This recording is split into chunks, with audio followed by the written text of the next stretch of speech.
Kisah seram ketika di dalam hutan.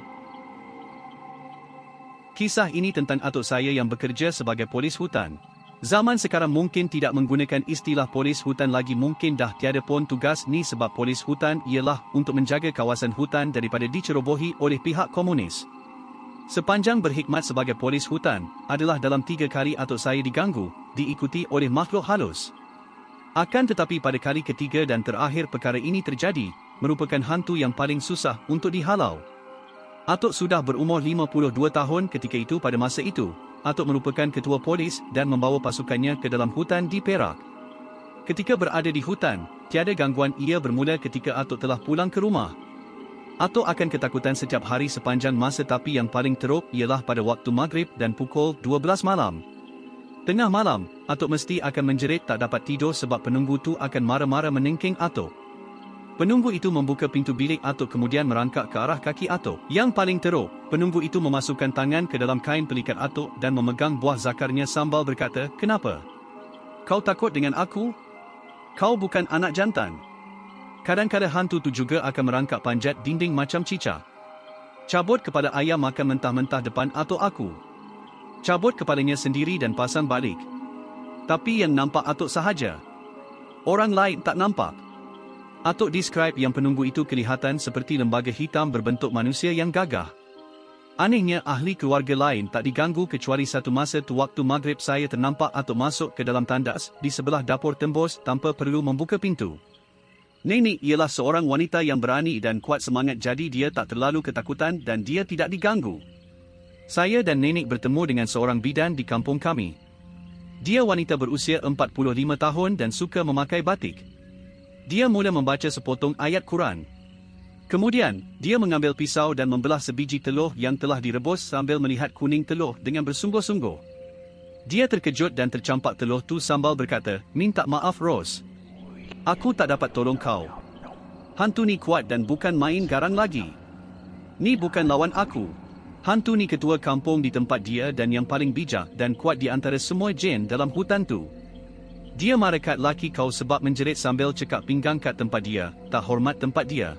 Lepas tu anak buah laki kau tu ada terpijak anak orang kampung dia sampai cedera parah. Tapi kau jangan risau, aku ada kawan yang lagi tinggi ilmu dia, Tok Mio. Dia dok jauh sikit tapi takpe, aku bawa dia datang kemari." Tok Mio ni memang dah biasa dengan hantu yang garang, bengis dan menakutkan. Ada satu universiti tu terlalu keras dan banyak kejadian sampai mengganggu pelajaran student. Dialah yang berlawan dengan ketua jin dan buat perjanjian dengan mereka agar keluar dari universiti tu dan jangan kembali buat selama-lamanya. Dia pindahkan mereka ke atas bas. Dia bawa bas tu sorang-sorang ke tepi hutan dan suruh mereka turun dan mulakan hidup baru di situ. Tok Mio datang ke rumah atuk dan mulakan upacara. Atuk berbaring di hadapan dia. Tok Mio berlawan dengan penunggu tu sambil duduk bersila tapi pergerakan tangan seperti orang yang sedang bersilat. Ayat Al-Quran jelas dibaca. Pecah pinggan jatuh, almari tercampak, kerusi penunggu dibelasah secara gaib oleh Tok. Akhirnya lepas 25 minit, penunggu tu dah cedera parah dan mengaku kalah. Tok Mio buat perjanjian dengan dia suruh dia balik. Penunggu tu nak balik ke kampung dia, balik ke keluarga dia. Tapi tak tahu jalan pulang. Tok Mio minta kami sekeluarga bawa dia ke sungai yang terdekat. Katanya tak perlu pergi ke hutan tempat atuk bertugas dahulu. Hanya perlu tahu adakah sungai tu akan mengalir ke arah tempat itu. Tok buat satu kapal kecil dibuat dari daun sebesar kaki manusia.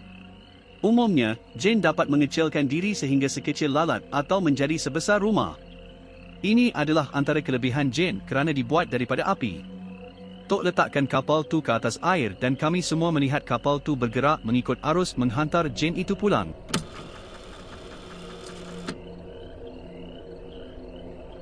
Kisah ini berlaku ketika aku masih mengajar di Melaka.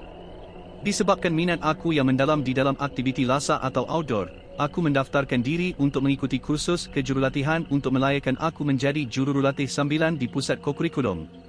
Setelah beberapa minggu aku dapat surat yang menyatakan aku layak menjadi jurulatih di pusat kokurikulum. Maka, di sinilah bermulanya pengalaman aku di kem tersebut. Boleh dikatakan setiap hujung minggu aku akan masuk ke kem untuk melatih peserta yang menjalankan aktiviti di situ. Untuk pengetahuan, kem tersebut letaknya di belakang ladang kelapa sawit. Pada masa tu jalan nak masuk ke dalam kem masih belum diturap dan lampu jalan pun belum ada. Kalau masuk pada waktu malam memang gelap gelita, harapkan lampu kenderaan sahaja. Pada satu hari, aku diarahkan untuk menjadi jurulatih bagi satu kumpulan peserta yang terdiri daripada murid-murid OKU dari sekolah rendah sekitar negeri Melaka. Balik sahaja dari sekolah, aku terus masuk ke kem untuk melaporkan diri. Di atas sebab tertentu, peserta kem tiba lewat dari masa yang ditetapkan. Kami terpaksa menguruskan peserta secepat yang mungkin kerana petang tu ada aktiviti yang perlu dijalankan iaitu aktiviti jungle trekking. Selesai saja menguruskan penginapan peserta, semua peserta dibahagikan kepada beberapa kumpulan dan setiap kumpulan dibimbing oleh 2 orang jurulatih iaitu seorang jurulatih lelaki dan perempuan. Menjadi rutin, sebelum memulakan aktiviti kami akan mengira jumlah peserta mengikut senarai nama yang diberi. Kumpulan aku mempunyai seramai 13 orang peserta. Dalam proses mengira tu, rakan jurulatih datang jumpa aku dan minta tolong tanyakan nama seorang peserta perempuan ni sebab dia langsung tak nak bercakap. Aku pun pergi berjumpa dengan murid yang berdiri dekat belakang sekali. Aku tengok kecik molek budaknya, hanya pakai t-shirt putih, bertudung hitam dan berseluar trek hitam. Tak seperti murid lain yang berpakaian seragam memakai t-shirt program yang diberi masa pendaftaran tadi. Aku duduk melutut dan aku tanya lembut-lembut, siapa namanya, dia tidak jawab juga. Lepas tu aku tanya kat rumah mak panggil apa. Baru dia jawab, Kak Ngah. Tapi dia langsung tidak pandang aku, pandang ke tanah sahaja. Tak pelah, tengok dekat senarai nama nanti tahulah nama dia. Semua peserta dibawa melalui lorong di dalam kawasan kelapa sawit. Memandangkan peserta adalah OKU jadi laluan yang dipilih tidak sukar, lebih kepada bersiar-siar berbanding laluan jungle trekking yang sebenar. Sepanjang aktiviti berjalan, kelakuan Kak Nah ni menarik minat aku, lebih kepada risau sebenarnya. Masakan tidak sejak berjalan dari kem tadi dia hanya berjalan sambil tunduk pandang ke bawah je, tiada langsung dia angkat muka atau pandang ke tempat lain. Aku takut dia terlanggar pokok je. Kalau murid-murid lain Rio bertanya itu ini, tapi dia hanya diam membisu. Tapor aku sedia maklum murid-murid OKU ni bermacam ragamnya jadi tak terlintas benda-benda negatif di fikiran aku. Lebih kurang pukul 6.30 petang kami sampai ke kem.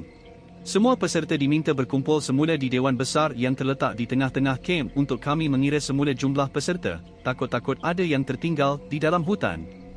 Alhamdulillah, semua peserta cukup dan aku tengok Kak Nah masih lagi menundukkan muka. Mungkin dia malu-malu lagi. Malam tu, lebih kurang pukul 8 malam semua peserta berkumpul di Dewan mengikut kumpulan siang tadi. Proses pengiraan peserta dibuat lagi, tapi kali ni jumlah peserta dalam kumpulan aku hanya 12 orang sahaja. Aku dah tak sedap hati bila aku cek balik rupanya Kak Nah tak ada dalam kumpulan. Aku cuba tanya peserta yang lain tapi tak ada seorang pun tahu. Aku pergi cari di kawasan kemah tapi tak jumpa. Aku ambil keputusan bagi tahu ke pentadbiran.